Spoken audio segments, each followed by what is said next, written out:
They came in the night, not fast, not loud, but impossibly large. At first, it looked like a shadow drifting across the stars. Then the shape became clearer, longer than a city block, floating silently above rooftops. People froze. Some pointed. Others didn't even understand what they were seeing until the first explosions hit. Windows shattered, streets lit up in flames, and just like that, the war had reached them from the sky. No battlefield, no warning, just destruction delivered from something that felt almost untouchable. These were Zeppelins, and for a time they made it seem like the future of warfare belonged entirely to those who controlled the air. To understand why these airships caused so much fear, you have to understand just how advanced they were for their time.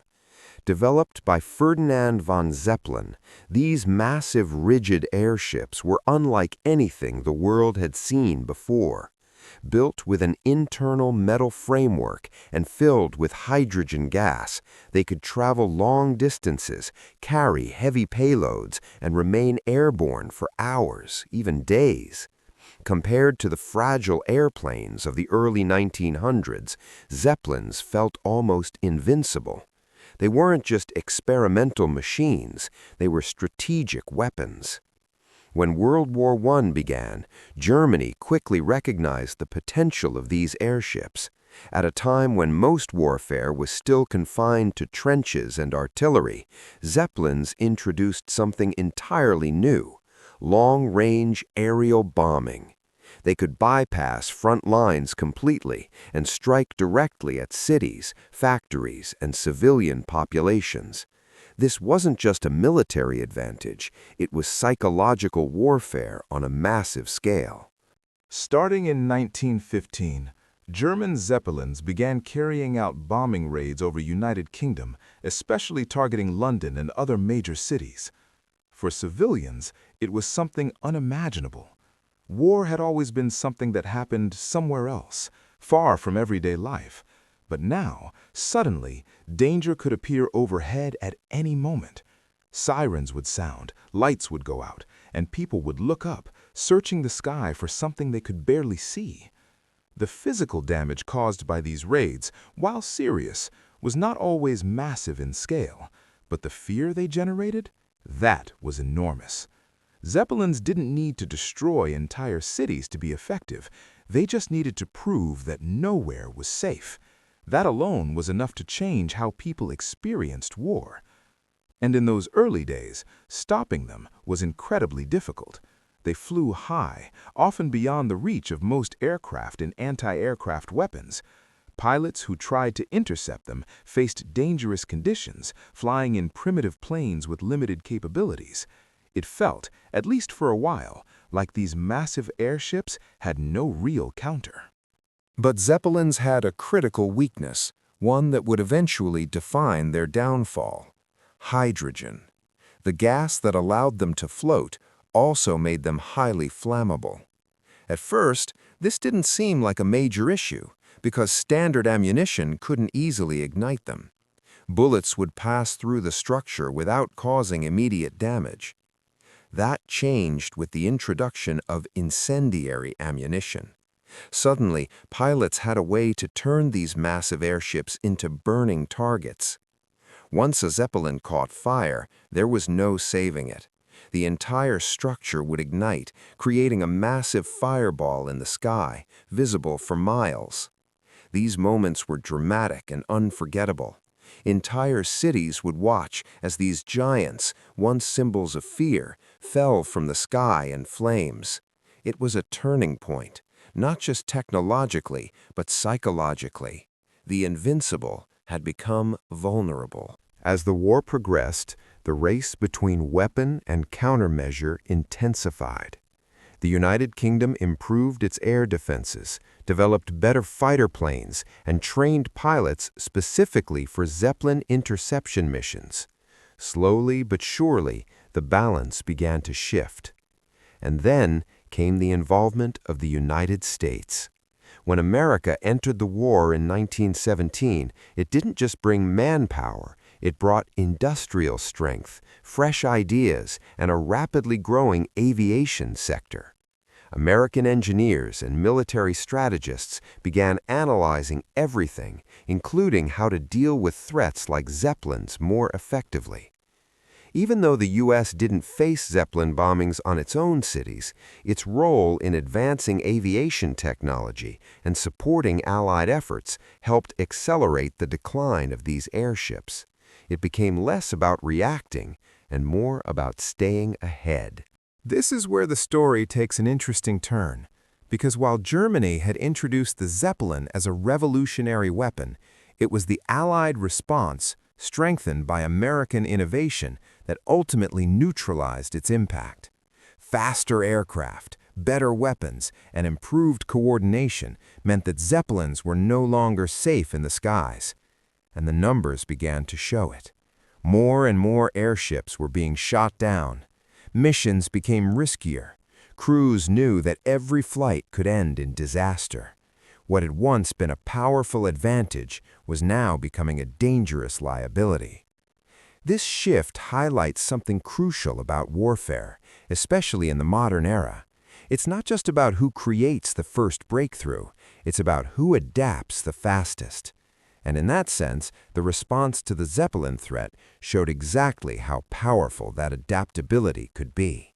By the later years of the war, Zeppelin raids had decreased significantly. Germany began to rely more on airplanes, which were proving to be faster, more flexible, and harder to intercept.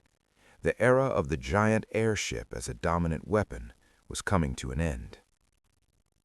But their impact had already been made. Zeppelins had changed the nature of war by proving that distance no longer guaranteed safety.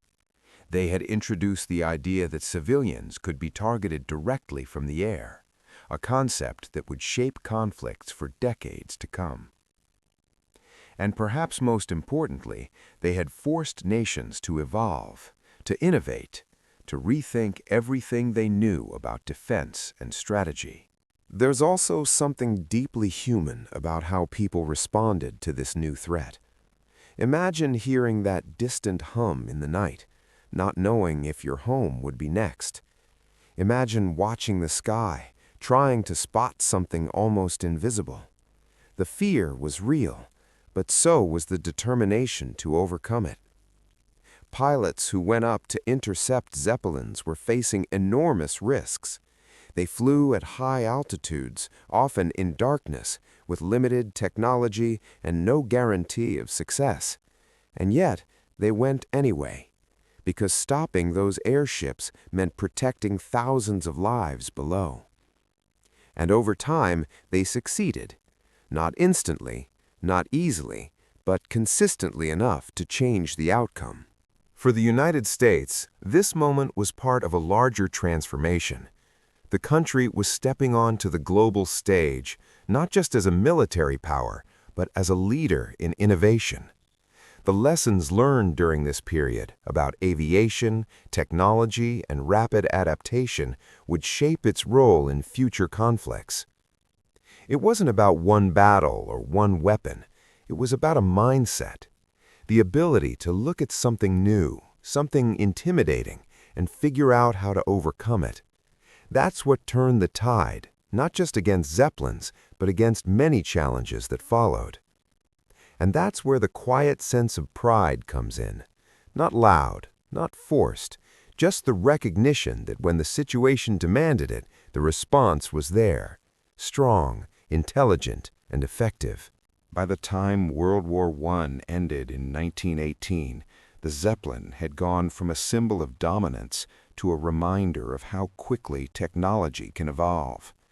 What once terrified entire cities had been studied, countered, and ultimately surpassed. But their legacy didn't disappear. In many ways, Zeppelins were the beginning of something much larger, the idea that the sky itself could become a battlefield, that wars would no longer be confined to land or sea, but would extend above, reaching places once thought untouchable. And in that sense, They were both a warning and a catalyst. Because when you look back at those nights, at those massive shadows drifting across the sky, it's easy to focus on the fear they created. But the real story isn't just about the weapon. It's about the response, the innovation, the determination to adapt and overcome. Zeppelins may have introduced a new kind of warfare, but they also proved something just as important.